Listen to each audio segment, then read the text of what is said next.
Assalamualaikum warahmatullahi wabarakatuh. Kami dari kelompok 4 ingin mempresentasikan hasil dari PPT kami yang berjudul Urgensi Pelaksanaan Etika dalam Menjalankan Kehidupan Pribadi. Kelompok kami terdiri dari saya Nasional Destiadi, ada Febri Maharani, ada Siti Fatona, Mutia Gesti, ada Haliza Nur Ramadhani, Natisa Zara, dan para Arya Fatah. Yang pertama ada pendahuluan. Tapi kita mulai dari pendahuluan dalam menjalankan kehidupan sehari-hari sebagai manusia sosial dan hidup bersama di dalam suatu kemasyarakatan. Seorang individu harus memiliki etika yang sesuai dengan tempat dia tinggali agar tetap relevan. Begitu pula dalam menjalankan suatu profesi atau pekerjaan, mereka dituntut untuk memiliki etika profesi yang menjadi pedoman. Mereka menjalankan pekerjaan tersebut. Oleh karena itu, pembiasaan pelaksanaan etika dalam kehidupan sehari-hari adalah salah satu upaya agar seseorang menjadi lebih familiar untuk bisa nantinya bekerja sesuai kode etik yang dibuat dalam suatu pekerjaan. Selanjutnya, yang pertama ada etika. Etika berasal dari kata Yunani ethos yang artinya timbul dari suatu kebiasaan. Etika dalam hal ini yang menjadi sudut pandangnya yaitu perilaku, tindakan, atau sikap seseorang. Etika adalah ilmu tentang sikap seseorang dalam suatu lingkungan pergaulan yang dipenuhi oleh norma dan aturan terkait semua yang dianggap sebagai sesuatu yang benar. Etika menyampaikan aturan-aturan dalam berkehidupan yang baik, dalam bertanggung jawab, menunjang nilai kehidupan, dan mewujudkan nilai kemanusiaan. Yang kedua adalah karakteristik etika. 1. Etika bersifat murni atau mutlak. 2. Berhubungan dengan perspektif batin manusia. Yang 3. Ada etika tetap ada walau tidak disaksikan orang lain. Dan yang 4. Etika berhubungan dengan tingkah laku manusia.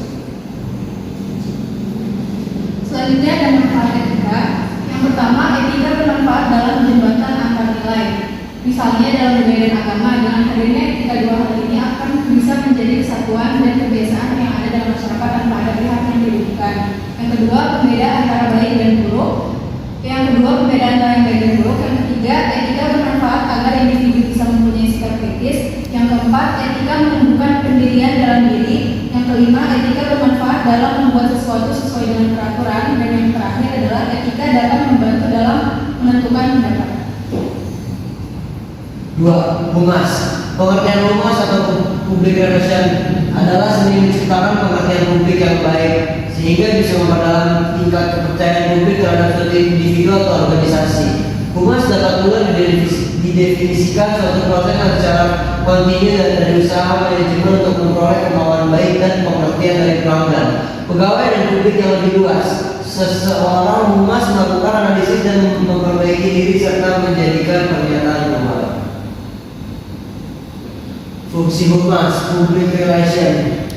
Yang pertama adalah menyediakan penerangan atau pemahaman kepada publik. Yang kedua, melaksanakan persuasi kepada publik untuk menjadikan sikap dan tingkah laku publik berubah. Ketiga, ada usaha mempersatukan sikap dan perilaku lembaga sesuai dengan sikap dan perbuatan masyarakat atau sebaliknya. Selanjutnya ada tujuan humas. Yang pertama, meningkatkan partisipasi, dukungan, dan bantuan secara nyata dari masyarakat. Yang kedua, membuat rangsangan dan menghidupkan kembali rasa tanggung jawab yang lebih besar kepada masyarakat. Yang ketiga, menjadikan masyarakat ikut serta dalam menyelesaikan masalah-masalah yang dihadapi. Dan yang terakhir, menegakkan dan mengembangkan citra yang menguntungkan untuk organisasi kepada publik.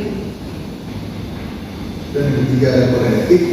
Kode etik adalah panduan dalam prinsip yang dirancang untuk membantu dan menjadi pedoman para pelaku profesional dalam menjalankan pekerjaannya dengan jujur dan berintegritas. Kita sering mengenal kode etik untuk beragam profesi dan pekerjaan seperti kode etika guru, jurnalistik, dokter, pengacara, dan lain sebagainya.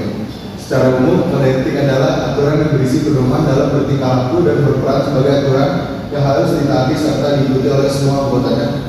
Kode etik adalah suatu sistem norma, nilai serta aturan profesi yang tegas, menyatakan hal yang baik serta benar bagi profesional yang menjalankan. Fungsi kode etik ada 4. Yang pertama, sebagai kontrol sosial. Kedua, menghubungkan nilai dan norma dengan upaya keprofesian. Yang ketiga, pencegahan campur tangan pihak lain dalam penyelidikan. Dan terakhir, pencegahan kesalahpahaman dan konflik. Prinsip kode etik. 1. Prinsip tanggung jawab. Profesional harus bisa bertanggung jawab atas dampak profesinya, terutama yang ada di sekitar mereka. Dua, prinsip keadilan, menuntut seseorang untuk dapat menjalankan profesinya tanpa merugikan orang lain terutama berkaitan dengan profesinya. Ketiga, prinsip otonomi, didasarkan pada kebutuhan untuk memberikan kebebasan penuh kepada para profesional pribadi dan sosial mereka. Selanjutnya ada manfaat pada etik. Yang pertama, menetapkan budaya yang tepat, yakni menumbuhkan lingkungan kepercayaan, perilaku etis dan keunggulan. Yang kedua, membangun reputasi yang baik, yakni konsumen akan tertarik pada perusahaan yang dapat mereka percayai. Yang ketiga, membantu tetap mematuhi hukum dan peraturan, yaitu membantu dalam menghindari skandal perusahaan sehingga kecil kemungkinan terjadi. Yang keempat, mempromosikan perubahan sosial, yaitu perusahaan dapat berkontribusi untuk membuat dunia menjadi tempat yang lebih baik.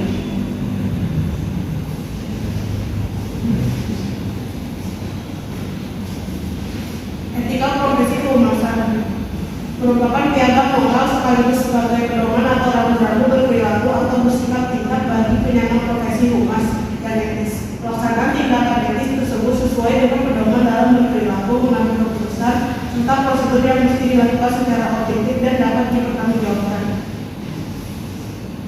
Dan ada fungsi etika dan profesi. Fungsi dari keduanya adalah untuk melindungi mereka yang mempercayakan kesejahteraan di tangan profesional. Perlindungan terhadap profesi tersebut berupa hak istimewa, status, dan kualitas profesional. Dalam profesi, penerapan nilai moral dalam praktiknya disebut sebagai etika terapan. Etika profesi merupakan norma nilai, kaidah, ukuran yang diterima dan ditaati oleh para pegawai atau karyawan, berupa peraturan dan tatanan yang ditaati semua karyawan dari organisasi tertentu.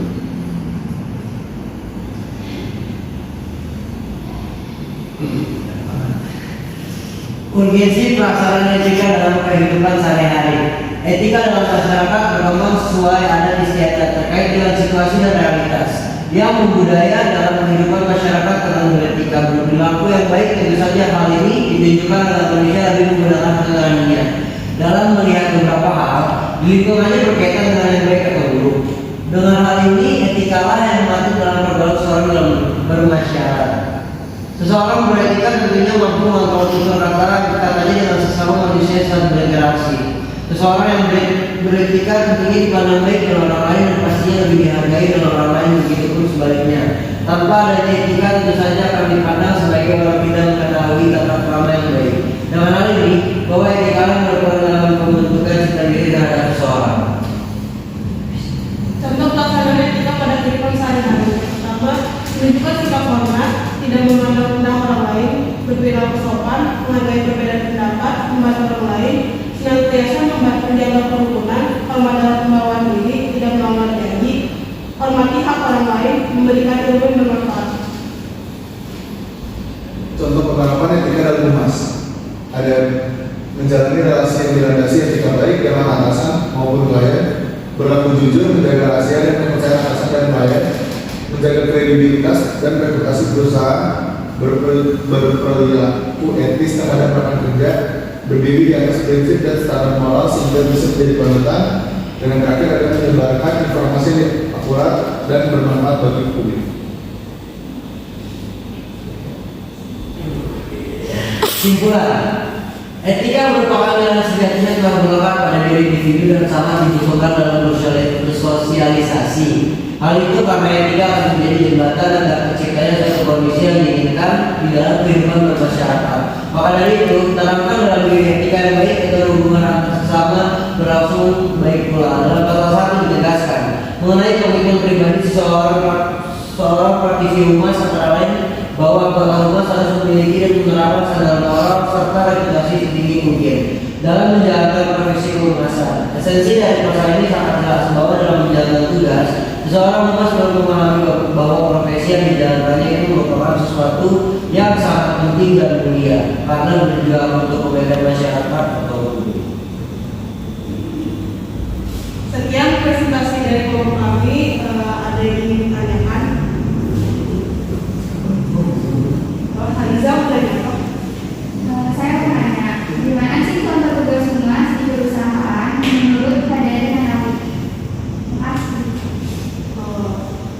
Oke, pertanyaannya langsung saya jawab aja ya. Yang pertama itu tugas dari humas menurut Hadawari Nawari dan Maki Hadari membagi secara luas informasi perihal suatu gagasan supaya maksud atau tujuan yang dapat manfaatnya diketahui oleh berbagai pihak di masyarakat. Yang kedua itu menyiapkan bahan yang terkini tentang sesuatu yang sedang dikomunikasikan pemimpin kepada masyarakat atau pihak tertentu. Yang ketiga itu menyerahkan informasi yang jelas yang telah disampaikan administrator atau pemimpin kepada masyarakat atau pihak yang terhubung. Yang keempat yaitu membuat susunan dan menjadikan berkembang rencana yang berkaitan dengan pelayanan masyarakat yang diberikan kepada administrator atau pemimpin untuk memperoleh persetujuan. Nah, ada lagi yang mau ditanya? Putih mau ditanya? Mau bertanya yang kasih sebelum yang manfaat pada efek yang hebat. Manfaat kode.